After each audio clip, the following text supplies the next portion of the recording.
Hey everybody, welcome back to The Hunt. I'm Trish and I am with Erin Stratford. She is a national speaker and expert and guru all around burnout and peak performance at work. So welcome back to the show. Thank you. Thanks for having me. Yeah, of course.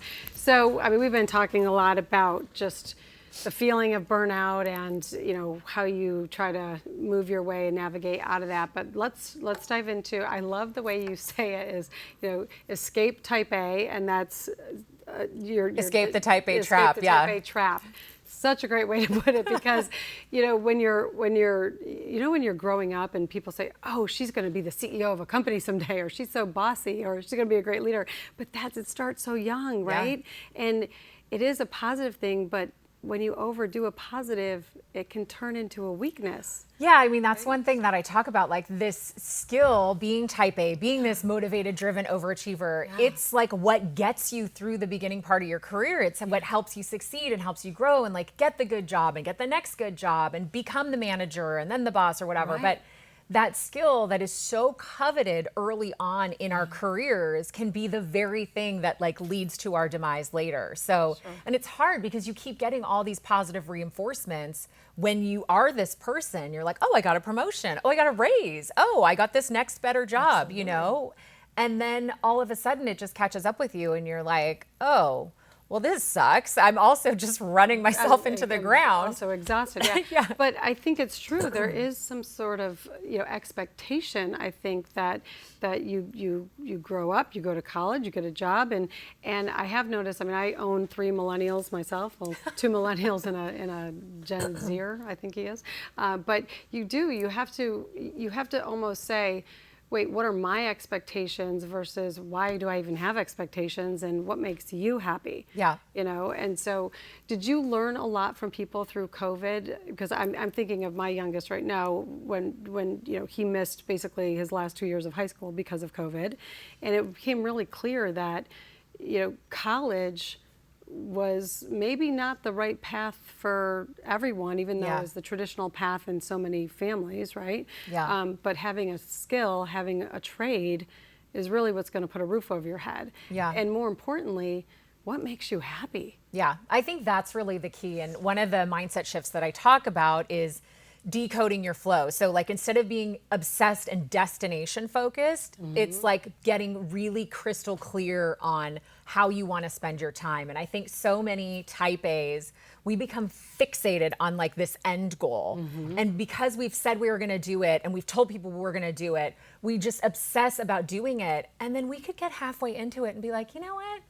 I'm not really feeling this. This isn't what I want to do. But because we become so fixated on this destination, we just keep plowing ahead, doing and achieving things that like we might not even care about anymore. So it's like getting out of that. And then 10 years goes by and you're like, oh my God, where did my life go? I don't even like what I do. Yeah, why am I still doing this? Right, and exactly.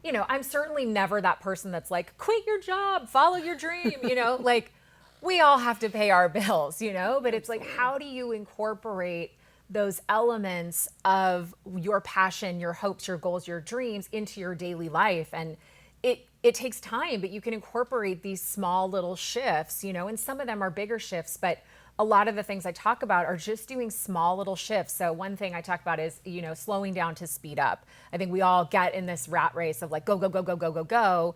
And then we win and then we think, what's next? And we never really slow down. And some people think, oh, we have to take this big epic vacation, to slow down. Yes, those are great too. Don't get me wrong. But simple things for me, like turning the music off when I'm driving in my car. I'm not talking about like a road trip, when you want to blast the music and sing your heart out, that's fun. But the day-to-day, going to the grocery store, going to the dry cleaner, taking your kids somewhere, turn the music off. Because what happens when you just sit in the silence of your mind? So nice. Yes, you just have like these moments of quiet. And so it's like trying to find those small little shifts, those small things that you can incorporate into your day that don't seem like very much at the time, but little shifts over time, they really do add up and can help you shift your thinking, shift your thoughts, and really ultimately make big changes in your mental health, your physical health, like in the long term. Yeah, we're really just a bunch of habits away of being, that happier, better version of ourselves, right? Yeah. So one little switch here, one little switch there, and over time, they they build and build, and then you come out of it on the other side. So Yeah. as you're in the process of writing your book now, so Yeah. and you're doing all kinds of speaking. So Yeah. where can people find you and reach out to you? Yeah, so the best place to find me is erinstafford.com. So there's all sorts of information on there about working on speaking about burnout tips. I'm sure there's a lot of people watching and listening that can relate to that. Yeah, erinstafford.com or my social, Erin M. Stafford. Yeah. Everything, yep. And then with the book, so hopefully we'll see that by next spring, right? Yes, you can have me back on, Trish. Oh, I will, absolutely. You better. So I'm lucky enough that we're filming out of San Diego, and Erin lives in Southern California, so it was really great to have her be able to come into the studio.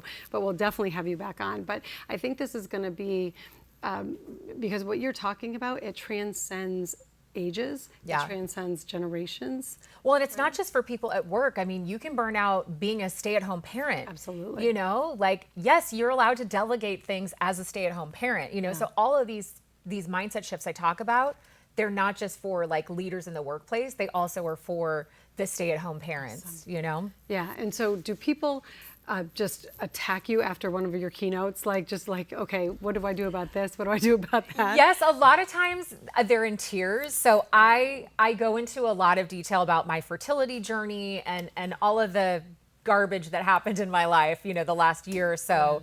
But it's given me this platform, and it's giving me this ability to talk about this. And so I think because I'm so vulnerable in my talk, a lot of people feel like they need to can come up relate and to tell me you. their life story, which I love that. I love it, that, and it's that to me is what's so rewarding, knowing that these things that I've written at 5 o'clock in the morning in my office at my house, are actually making an impact in somebody's life, and they feel connected, they feel seen, they feel like they have a tip to help them make a change. And I think too, because you're so vibrant as a human being, and just so fun and outgoing, and then to see, oh well, if she can also experience burnout, then I'm going to be okay, right? Because she can, she's managing it all. I mean, it happens to the best of us. Yeah, no, absolutely. Yeah. So, so lots going on. Between marketing for IAEA and then your book and your speaking.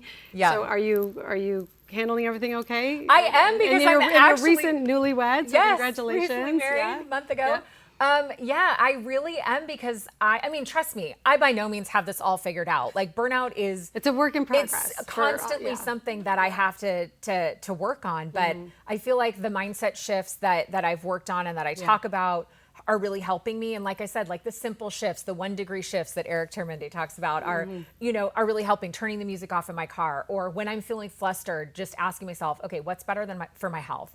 If I am trying to get on a conference call, but the laundry's running and then my dog needs to go out and all the things are going on, I just think, okay, which one's better for my health? Okay, I'm going to do that one right now. So it's just like those simple little shifts and catching yourself in those flustered moments. And thankfully, my husband is really good. We're polar opposites. So good. He's good at relaxing. So good. Well, it has been so fun to have you on. Thank you. So erinstafford.com, you can book her, you can watch her, you can read about her.